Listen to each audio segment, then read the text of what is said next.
हरे कृष्णा। राधे राधे। तो बंधुओं, 17 तारीख को इंद्रा एकादशी है।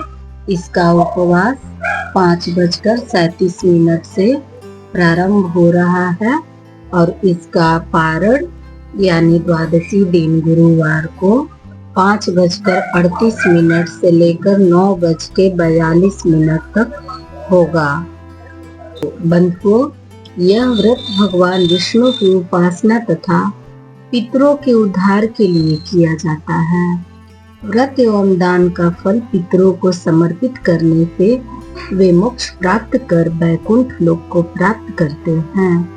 व्रती को सभी प्रकार के पापों से मुक्ति और विष्णु धाम की प्राप्ति होती है। तो बंधुओं, प्रातः स्नान करके व्रत का संकल्प लेना चाहिए। दिन भर भगवान विष्णु का भजन, पूजन, व्रत कथा का श्रवण तथा दान करना चाहिए। द्वादशी तिथि को व्रत पारण के पश्चात ब्राह्मण, गरीब अथवा मंदिर में अन्न धन का दान करना चाहिए। तो बंधुओं, आइए हम इंद्रा एकादशी के महात्म्य को सुनते हैं। युधिष्ठिर ने पूछा, हे मधुसूदन, कृपा करके मुझे यह बताइए कि आश्विन के कृष्ण पक्ष में कौन सी एकादशी होती है। भगवान श्री कृष्ण बोले, राजन, आश्विन के कृष्ण पक्ष में इंद्रा नाम की एकादशी होती है। उसके व्रत के प्रभाव से बड़े बड़े पापों का नाश हो जाता है। नीच योनि में पड़े हुए पितरों को भी यह एकादशी सद्गति देने वाली है। राजन, पूर्व काल की बात है। सत्ययुग में इंद्रसेन नाम से विख्यात एक राजकुमार थे, जो महिष्मतीपुरी के राजा होकर धर्म पूर्वक प्रजा का पालन करते थे। उनका यश सब ओर फैल चुका था।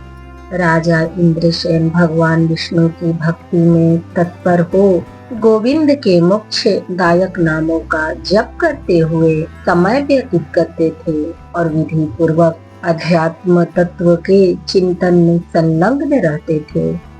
एक दिन राजा राजसभा में सुखपूर्वक बैठे हुए थे। इतने में ही देवर्षि नारद आकाश से उतरकर वहां आ पहुंचे।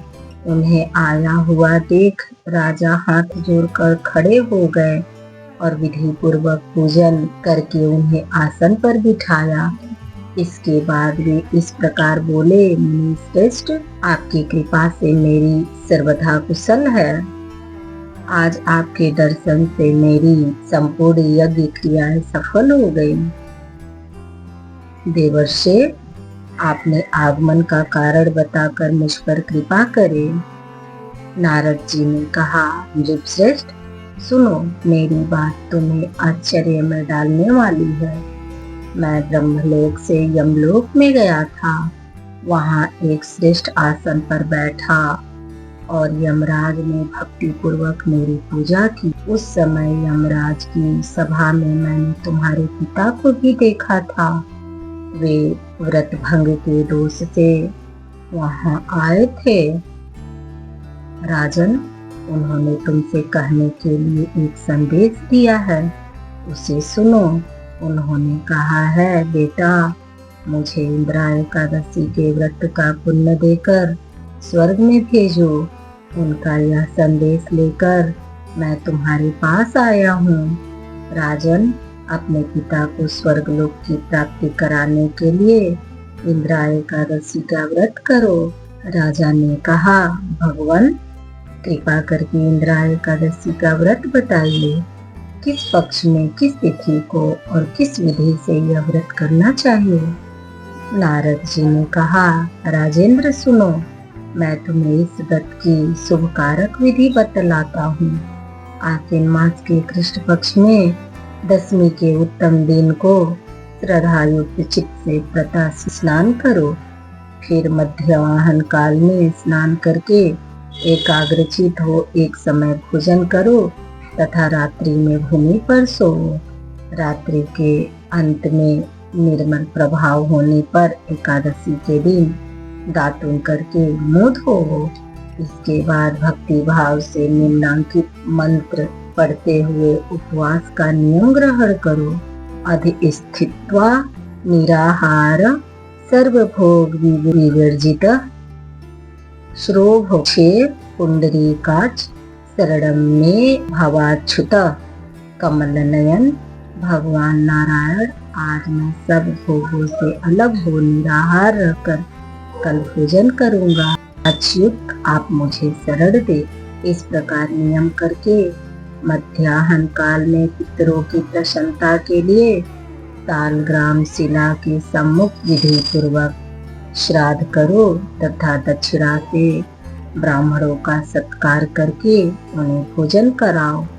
पितरों को दिए हुए अन्नमय पिंड को सूंघ कर गाय को खिला दो। फिर धूप और गंध आदि से भगवान हर्षिकेश का पूजन करके रात्रि में उनके समीप जागरण करो। तत्पश्चात सवेरा होने पर द्वादशी के दिन पुनः भक्ति पूर्वक श्री हरि का पूजन करो।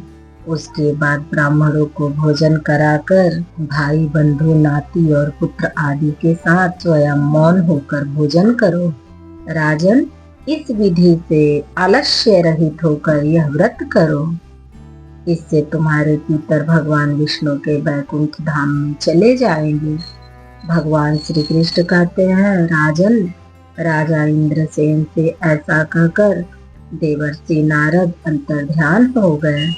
राजा भी उनकी बताई हुई विधि से अंतःपुर की रानियों, पुत्रों और भृत्यों सहित उस उत्तम व्रत का अनुष्ठान किया। कुंती नंदन, व्रत पूर्ण होने पर आकाश से फूलों की वर्षा होने लगी। इंद्रसेन के पिता गरुड़ पर आरूढ़ होकर श्री विष्णु धाम को चले गए और राजर्षि इंद्रसेन भी निष्कंटक राज्य का उपभोग करके अपने पुत्र को राज सिंहासन पर बैठाकर स्वयं स्वर्गलोक को चले गए। इस प्रकार मैंने तुम्हारे सामने इंद्रा एकादशी व्रत के महात्म्य का वर्णन किया है। इसको पढ़ने और सुनने से मनुष्य सब पापों से मुक्त हो जाता है। तो बंधुओं, बोलो बोलो जय एकादशी मैया की जय, इंद्रा एकादशी की जय। श्रीमन नारायण नारायण हरि हरि, श्रीमन नारायण नारायण हरि हरि, श्रीमन नारायण नारायण हरि हरि। ओम नमो नारायण, हरि ओम नमो नारायण, हरि ओम नमो नारायण, हरि ओम नमो नारायण। तो बंधुओं, हरे कृष्णा, राधे राधे। तो बंधुओं, इस चैनल को लाइक करें या न करें, सब्सक्राइब करें या न करें, शेयर अवश्य करें। राधे राधे।